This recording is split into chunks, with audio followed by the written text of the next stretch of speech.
औज़ुबिल्लाहिमिनश्शैतानिर्रजीम बिस्मिल्लाहिर्रहमानिर्रहीम। Dear students, अस्सलाम वालेकुम वरहमतुल्लाहि वबरकातुहू।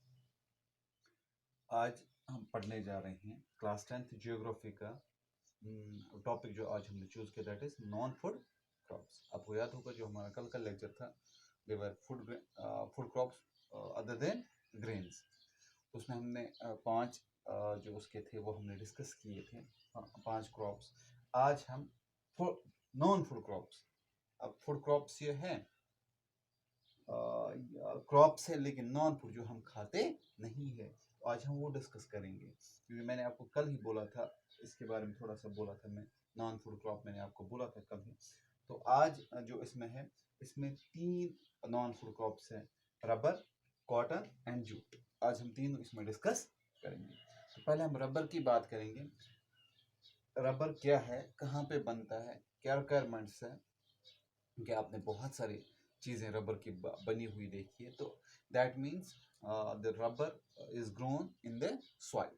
तो ये आपको पता होना चाहिए, जो रबर है वो कहाँ पे पाया जाता है, वो ज़मीन में उगता है, कहीं और से कहीं और जगह से नहीं आता है। तो रबर जो है, it's an equatorial crop but under special conditions it is also grown in tropical and subtropical areas.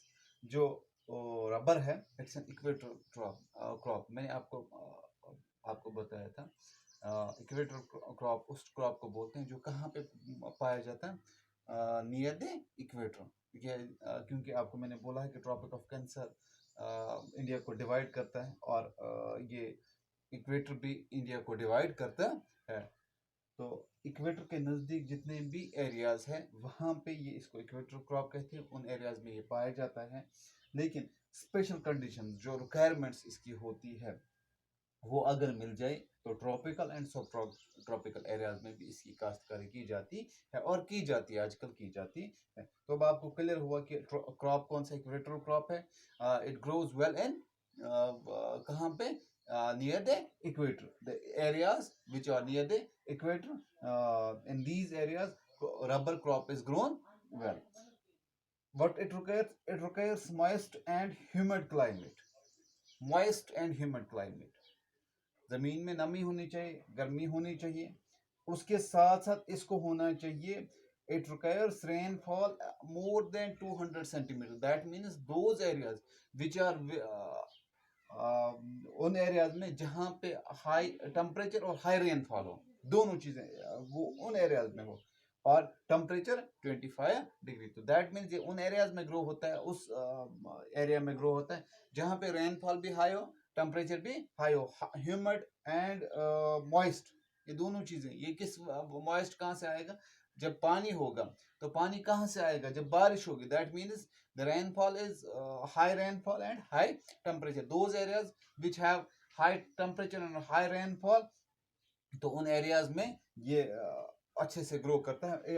Requirement इसकी यही है, तो उन रिक्वायरमेंट से इसको ये ग्रो कर सकता है। तो that means those areas which are having humid climate, इसके साथ साथ मॉइस्चर वहाँ पे मौजूद हो, और रेनफॉल ज़्यादा हो, अबाउट 200 सेंटीमीटर। आप अंदाज़ा कर सकते हैं कि कितना इसको टेम्परेचर चाहिए। This rainfall 200 centimetre annually, and temperature 25 degree Celsius.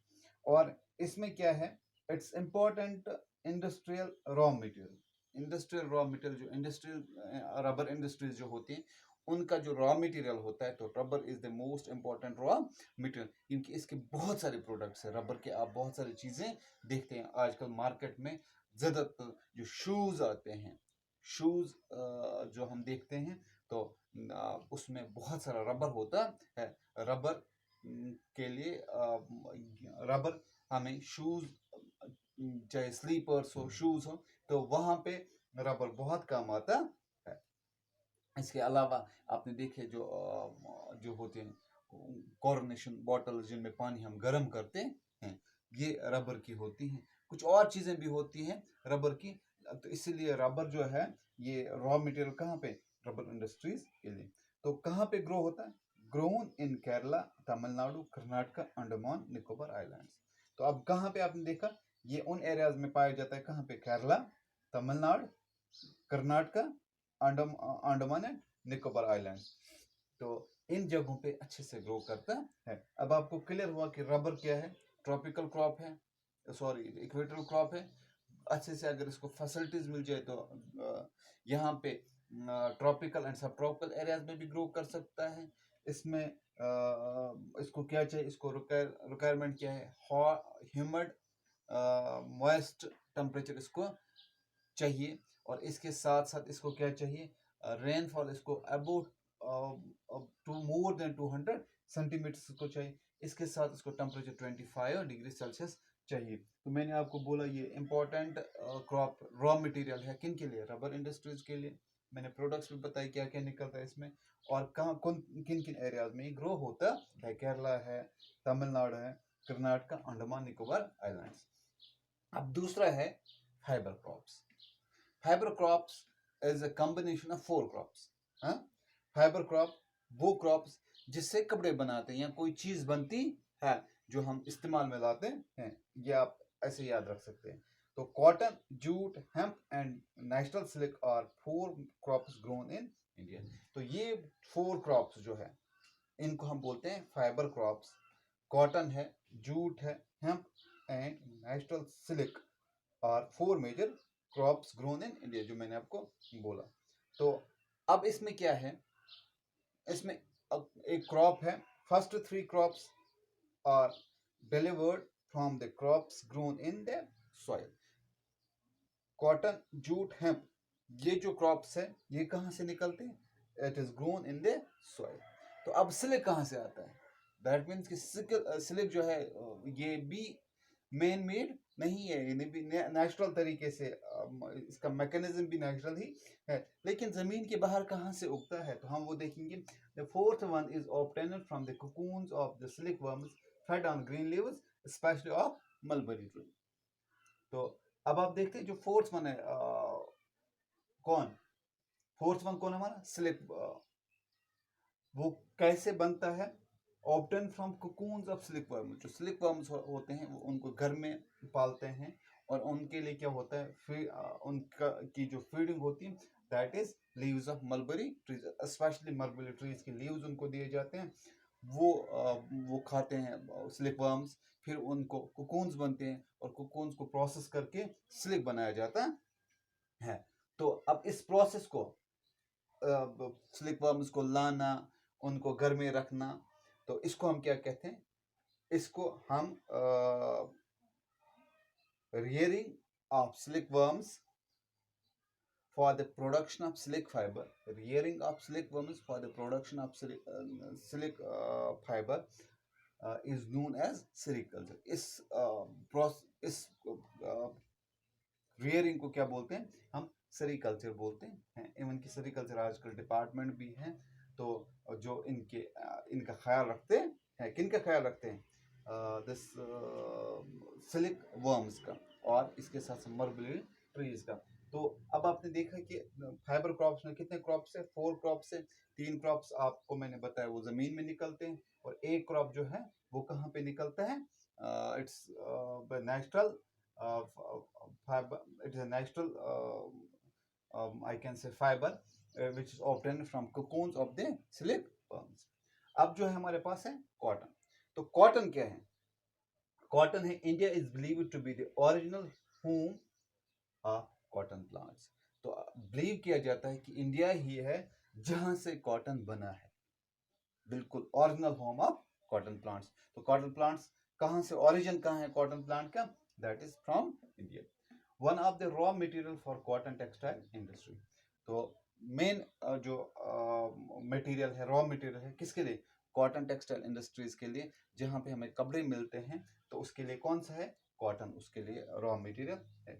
इसके साथ साथ second largest producer after China कौन है, ये कॉटन खुद नहीं प्रोड्यूसर है, India is the second largest producer of this what after China के बाद ये सेकंड लार्जेस्ट प्रोड्यूसर है। ग्रोज वेल, आपको याद होगा जब मैंने आपको सॉइल के बारे में बताया था, टाइप्स ऑफ सॉइल, तो एक सॉइल थी उसको मैंने आपको बोला था उसका दूसरा नाम भी दिया जाता है, उसको हम क्या कहते हैं, उसको हम कहते हैं कॉटन सॉइल। आपको याद होगा, आप रिकॉल कर लीजिएगा, black soil is called cotton soil. तो grows well in black soil, इसको ब्लैक सॉइल को बोलते हैं कॉटन सॉइल, क्योंकि कॉटन जो है वो ब्लैक सॉइल में अच्छे से ग्रो करता है। अब चाहिए कि इसको हाई टेम्परेचर इसको अच्छा खासा चाहिए। तो इसके साथ साथ 100 सेंटीमीटर रेनफॉल, और यहाँ इसको अगर रेनफॉल कम है तो प्रॉपर इरिगेशन होनी चाहिए, क्योंकि आपको मैंने बताया था जो ब्लैक सॉइल है ये ज़्यादा टाइम तक अपने अंदर जो मॉइस्चर वो जमा करके रखती है। तो इसके साथ साथ ये जो क्रॉप है ये खरीफ क्रॉप है, that means sown in the month of May June July, in the month of May June July. और इसके साथ साथ इसको टाइम लगता है, जैसे अदर क्रॉप से उनको उतना टाइम नहीं लगता, it takes almost 6 to 8 months, इसको 6 to 8 months चाहिए ग्रो होने के लिए। और इसके साथ साथ इसको ये है मैच्योर होने में इसको कम से कम 6 से 8 महीने लगते हैं। तो that means this is longest crop, तो इसको टाइम लगता है ग्रो होने में। और इसको क्या चाहिए, हाई टेम्परेचर में 200, जो आपको मैंने पहले बोला 200 force free days and bright sunshine for its growth. 210 दिन फोर्स फ्री डेज, बोने से काटने तक इसको कितने दिन चाहिए, 210 डेज। किसके लिए, फॉर इट्स ग्रोथ, इसको चाहिए bright sunshine for its growth. तो अब कहाँ पे पाया जाता है, mainly grown in Maharashtra, Gujarat, Madhya Pradesh, और फिर कुछ एरियाज है कर्नाटका है, आंध्र प्रदेश, तेलंगाना, तमिलनाडु, पंजाब, हरियाणा एंड यूपी, इन एरियाज में पाया जाता है। लेकिन कुछ एरियाज जो है महाराष्ट्र, गुजरात है, मध्य प्रदेश है, तो इनमें ज्यादातर पाया जाता है। अब इसके साथ हमारा है तीसरा जो है fibre crop, that is jute. It's known as the golden fibre, इसको गोल्डन फाइबर कहते हैं। क्यों गोल्डन फाइबर क्यों कहते हैं इसको, क्योंकि इसका कलर होता है गोल्डन कलर का। तो grows well on the well drain fertile soils in flood plains, ये उन एरियाज में ग्रो करता है जहां पे वेल ड्रेन्ड फर्टाइल सॉइल हो।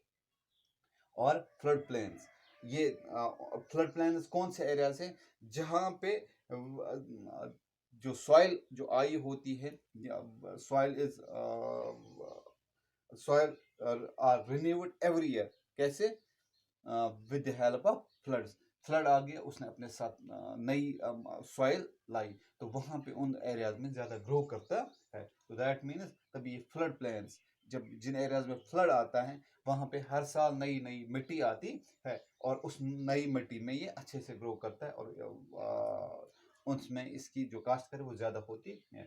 High temperature is required during the year as well as large quantity of water, इसको भी चाहिए क्या, हाई टेम्परेचर, साल भर इसको गर्मी अच्छी खासी चाहिए, और इसके साथ साथ इसको पानी भी चाहिए, इरिगेशन के लिए इसको पानी भी चाहिए।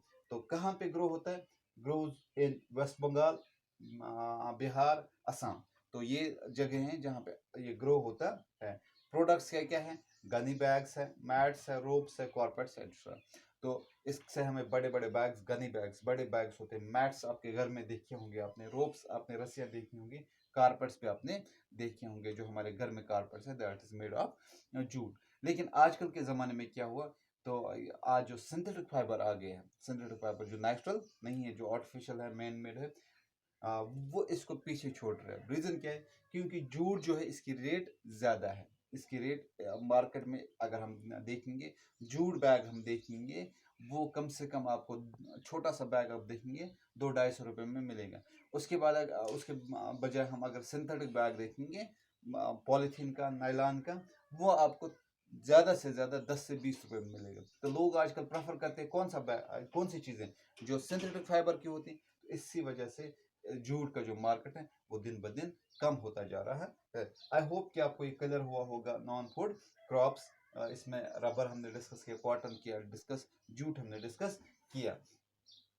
अगर इसमें कोई आपको प्रॉब्लम हुई है, या आपको लगता है कहीं पे आपको कंफ्यूजन है, तो आप मुझे कमेंट सेक्शन में बता सकते। अगर वहाँ पे भी नहीं आपको आता है, तो ग्रुप में जो मैं आपको ये डालता हूँ, तो वहाँ पे आप मुझे बता सकते हैं। तो अब जो हमारा नेक्स्ट टॉपिक होगा, that will be technological and industrial reforms. Technological और इंस्टीट्यूशनल रिफॉर्म्स क्या हुई है, किसके बारे में, एग्रीकल्चर के बारे में। तब तक आप मुझे इजाज़त दीजिए, अल्लाह हाफ़िज़।